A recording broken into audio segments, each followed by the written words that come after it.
નમસ્કાર મિત્રો, વેબ ગુજરાતી ન્યૂઝમાં આપનું હાર્દિક સ્વાગત છે। ગુજરાતમાં ફરી એકવાર હવામાનને લઈને એક મહત્વપૂર્ણ અપડેટ સામે આવી રહ્યા છે। આગામી 24, 25 અને 26 તારીખ દરમિયાન રાજ્યના અનેક વિસ્તારોમાં વરસાદનો માહોલ જોવા મળશે તેવી આગાહી વ્યક્ત કરવામાં આવી છે। કેટલાક વિસ્તારોમાં ભારે વરસાદ પડી શકે છે। આવી સ્થિતિમાં હવામાન વિભાગ પર ધ્યાન આપવું ખૂબ જરૂરી બની જાય છે અને સાવચેતીના પગલાં રાખવા ખૂબ જરૂરી બની જાય છે। છેલ્લા કેટલાક દિવસોથી ગુજરાતના અલગ અલગ જિલ્લાઓમાં વરસાદી માહોલ જોવા મળી રહ્યો છે। ક્યાંક સારો વરસાદ નોંધાયો તો ક્યાંક હજુ પણ લોકો મેઘરાજાની રાહ જોઈ રહ્યા છે। હવામાનની નવી સિસ્ટમ સક્રિય બનવાની શક્યતા વ્યક્ત કરવામાં આવી રહી છે, જેના કારણે આગામી 3 દિવસ મહત્વના બની શકે છે વરસાદ માટે। હવામાન નિષ્ણાતોના જણાવ્યા અનુસાર અરબી સમુદ્ર અને બંગાળની ખાડીમાં તરફ ભેજયુક્ત પવનો ગુજરાત તરફ આગળ વધી રહ્યા છે। જ્યારે આવી પરિસ્થિતિ સર્જાય છે ત્યારે વરસાદથી વાદળો ઝડપી વિકસે છે અને ઘણા વિસ્તારોમાં ગાજવીજ સાથે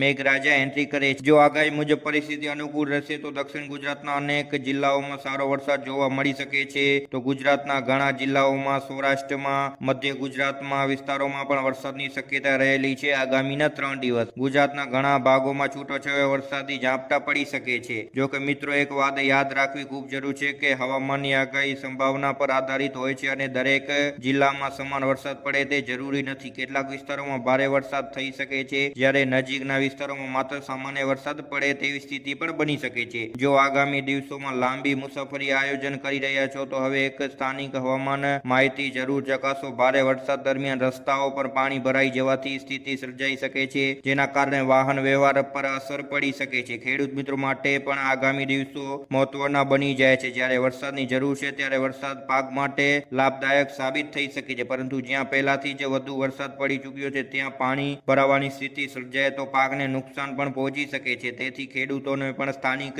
પરિસ્થિતિમાં ધ્યાન રાખીને નિર્ણય લેવાનો સલાહ આપવામાં આવે છે। શહેરોમાં રહેતા લોકો માટે પણ સાવચેતી જરૂરી છે। ભારે વરસાદ દરમિયાન વીજળીના કડાકા, જોરદાર પવન અને પાણી ભરાવા જેવી પરિસ્થિતિ સર્જાઈ શકે છે। શક્ય હોય ત્યાં સુધી બિનજરૂરી બહાર નીકળવું ટાળવું જોઈએ। જો તમે વાહન લઈને બહાર નીકળો છો તો ધીમી ગતિએ વાહન ચલાવો। પાણી ભરાયેલ રસ્તા પર વાહન ઉતારતા પહેલા તેની ઊંડાઈનો અંદાજો જરૂર લગાવજો। ઘણા વખત માત્ર થોડું પાણી દેખાતું હોય પરંતુ નીચે મોટો ખાડો પણ હોઈ શકે છે। વીજળીના કડાકા દરમિયાન ખુલ્લા મેદાનમાં ઊભું જોખમી બની શકે છે। મોટા ઝાડ નીચે પણ આશરો ન લેવો જોઈએ। સુરક્ષિત રીતે ગોઠવાઈ જવું જોઈએ। હવામાન વિભાગ સમયાંતરે પોતાની આગાહીમાં ફેરફાર પણ કરી શકે છે। જો વરસાદી સિસ્ટમ વધુ મજબૂત બનશે તો કેટલીક જગ્યાઓ માટે વિશેષ ચેતવણી પણ જાહેર થઈ શકે છે। તેથી સરકાર અને સ્થાનિક તંત્ર દ્વારા જાહેર કરવામાં આવેલ સૂચનાઓનું પણ ધ્યાન આપવું ખૂબ જરૂરી છે। મિત્રો, સોશિયલ મીડિયા પર વરસાદને લઈને અનેક પ્રકારના મેસેજ અને વિડીયો વાયરલ થતા હોય છે, પરંતુ દરેક માહિતી સાચી હોતી નથી। એના પહેલા તમે વેબસાઇટ ઉપર જોઈ લેવું કે વરસાદની આગાહી સાચી છે કે ખોટી છે। અમારી ટીમ પણ હવામાન સંબંધિત દરેક મહત્વપૂર્ણ અપડેટ પર નજર રાખી રહી છે। જો આગામી કલાકોમાં કોઈ નવી આગાહી, એલર્ટ અથવા મહત્વપૂર્ણ માહિતી જાહેર થશે તેથી સૌથી ઝડપથી અને સરળ માહિતી તમને તમારા સુધી પહોંચાડવાનો પ્રયાસ કરશે। જો મિત્રો, આગામી 24, 25 અને 26 દરમિયાન વરસાદી માહોલ ધ્યાનમાં રાખીને સાવચેત રહો,